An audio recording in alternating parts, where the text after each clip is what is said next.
For the repair of the generator control panel, Aconis 2000 by Hyundai, the following procedures were necessary. Replacement of various electronic components and general cleanup of the unit. For testing we use 24-volt DC power supply, a custom communication simulator and an oscillograph.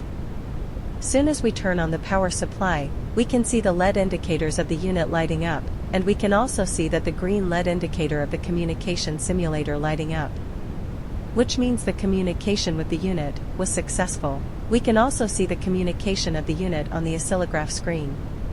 No further testing is possible due to the absence of additional units.